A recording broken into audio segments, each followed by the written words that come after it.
Hebreus capítulo 12, versículos 7 a 8 diz: É para a disciplina que perseverais. Deus vos trata como a filhos, pois que filho há a quem o pai não corrige? Mas se estáis sem correção, de que todos se tornam participantes, logo sois bastardos e não filhos. Portanto, a esfera da disciplina limita-se somente aos filhos. O versículo 9 diz: Além disso, tínhamos os nossos pais segundo a carne, que nos corrigiam e os respeitávamos, não havemos de estar em muito maior submissão ao Pai dos Espíritos, e então vivermos? Se aceitamos a disciplina de nossos pais na carne, quanto mais devemos aceitar a disciplina de nosso Pai, o Pai dos Espíritos. O versículo 10 diz: Pois eles nos corrigiam por pouco tempo, segundo melhor lhes parecia. Deus, porém, nos disciplina para aproveitamento, a fim de sermos participantes da sua santidade. Isso nos mostra o propósito da disciplina. Não é porque gosta de disciplinar-nos que ele o faz. Tampouco é porque ele quer que soframos. Ele nos disciplina a fim de podermos participar da sua santidade. Se um cristão vive de uma maneira muito relaxada na terra, sem manifestar a natureza e a santidade de Deus, a mão de Deus recairá pesadamente sobre ele. Deus não gosta de nos açoitar. Seu propósito é ter sua santidade manifestada em nós. Ele somente cessará de nos disciplinar quando sua santidade for manifestada em nós. Portanto, percebemos que a disciplina não prova que somos do Senhor. Pelo contrário, ela prova que pertencemos ao Senhor.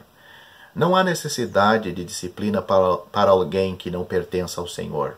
Somente aqueles que pertencem ao Senhor estão qualificados a ser disciplinados. Há uma grande diferença entre punição e disciplina. A disciplina de Deus sobre seus filhos não é a sua punição sobre eles. Mesmo quando Deus os castiga, esse castigo não é uma punição, mas uma disciplina. A disciplina tem um objetivo definido, que é podermos participar da sua santidade, para que não vivamos neciamente dia a dia. Após um cristão crer no Senhor Jesus, embora nunca perca a sua salvação, ele pode receber um severo castigo de Deus. Nunca devemos dizer que um cristão pode fazer tudo o que quer após ser salvo.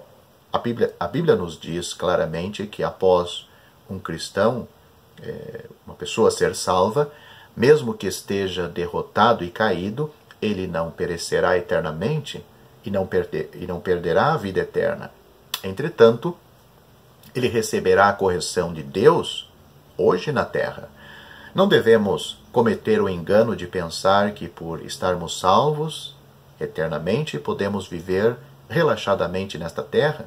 Ninguém pode refutar o fato de que uma vez que uma pessoa é salva, ela é salva para sempre.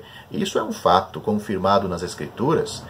Se um cristão dá vazão às suas concupiscências, comete pecados, cai em perversão e não tem a santidade de Deus, Deus estenderá a sua mão e o disciplinará por meio de seu ambiente, sua família, sua saúde e seus planos futuros. Ele poderá encontrar dificuldade na sua família, poderá experimentar muita doença e infortúnios em seu ambiente. O propósito de Deus ao permitir que essas coisas lhe sobrevenham não é puni-lo. Elas não sobrevêm para causar-lhe dificuldades, mas para fazê-lo participar da santidade de Deus e torná-lo merecedor da graça do seu chamamento. Essa é a compreensão adequada da salvação. Ninguém deve dizer que se um cristão não fizer o bem, Deus negará que ele seja filho seu e o expulsará como um cachorro. Se alguém disser isso, ou é cego quanto à obra da cruz de Cristo, ou pensa que a obra de Cristo é uma questão muito leviana.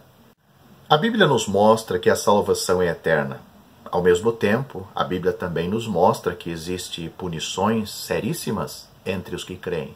Se falharmos, haverá muita punição para nós. Deus quer que participamos da sua santidade. Nesta terra, Ele quer que vivamos como filhos de Deus. Ele não quer intimidar-nos com o inferno para que busquemos a santidade. Ser salvo é algo totalmente da graça, mas Deus tem sua maneira de conduzir-nos para a sua santidade.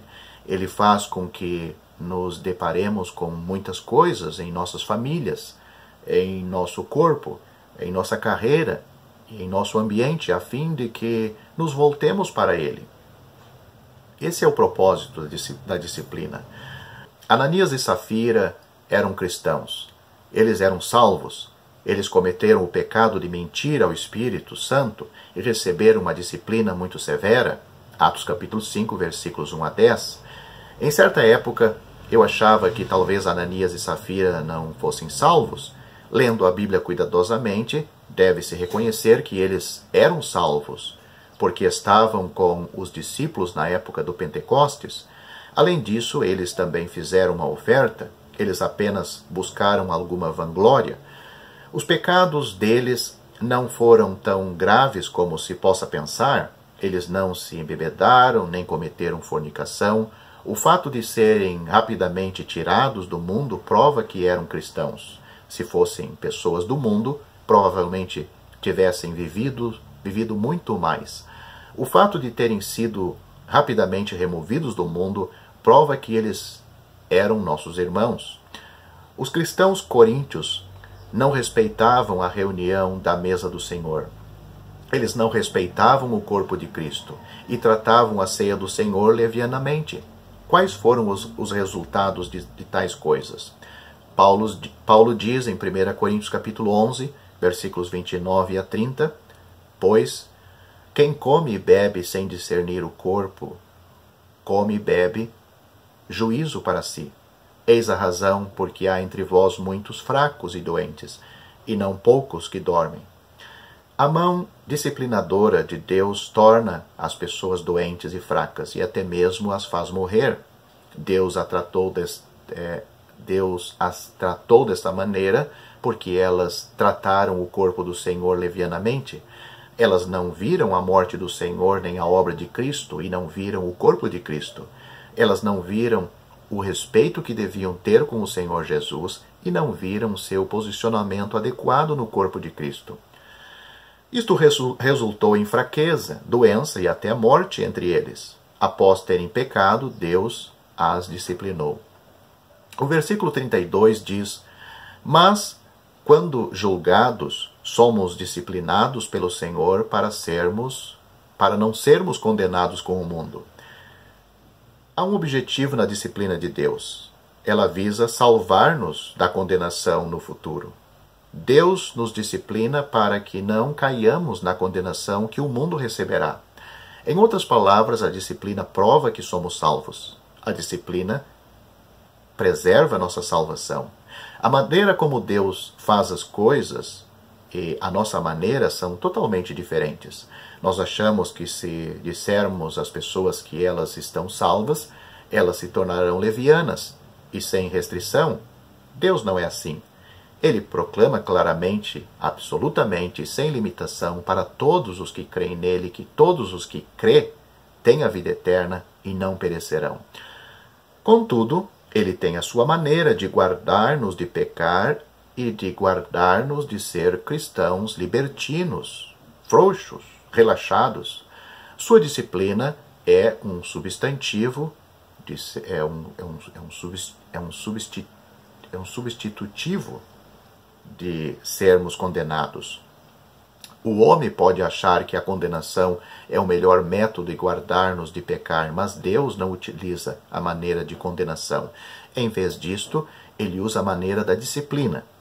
É muito evidente que Deus separa os cristãos das pessoas do mundo pela disciplina.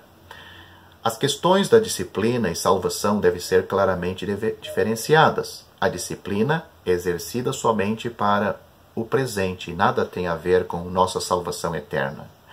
Há um bom exemplo em 1 Coríntios, que mostra que a disciplina para um cristão é prova de que ele é salvo. Mesmo que um cristão tenha cometido um pecado muito grave, ele ainda é salvo. A primeira epístola aos Coríntios, capítulo 5, fala acerca de um cristão que cometeu um adultério. Tal ato de adultério com a madrasta não era encontrada nem mesmo entre os incrédulos. Os que têm clareza sobre a lei de Moisés diriam que esta pessoa certamente perecerá e irá para o inferno, mas, surpreendentemente, 1 Coríntios mostra-nos claramente que aqui está alguém que cometeu grave e desprezível pecado. É um pecado que não é cometido por pessoas comuns. Paulo diz que, com o poder do Senhor Jesus, ele entregou tal pessoa a Satanás para a destruição da carne, para permitir que Satanás mostrasse seu poder sobre o corpo dele, podendo levá-lo a ficar fraco, doente e até mesmo morrer. O propósito de Paulo ao fazer isto era que essa pessoa pudesse ser salva no dia do Senhor. Disciplina é algo para esta vida. Ela absolutamente não está relacionada com a salvação na eternidade. Se dependesse de nós, diríamos, está acabado. Embora esta pessoa tenha sido salva, certamente ela perecerá novamente por ter cometido um pecado tão grosseiro. Entretanto, Paulo diz que essa pessoa não perecerá mesmo que tenha cometido tal pecado.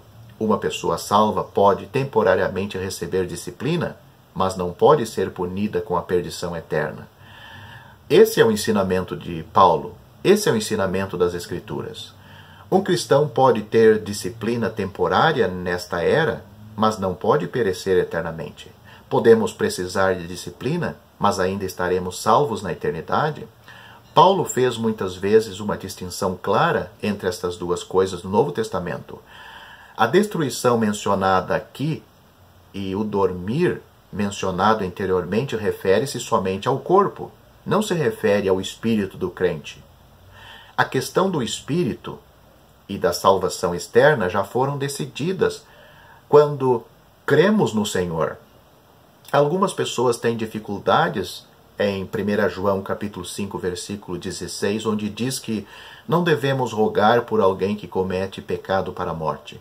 Tais pessoas têm dificuldade porque não entendem a palavra de Deus. Elas acham que pecar para a morte, como fala aqui, significa perdição. Na verdade, não existe semelhante coisa.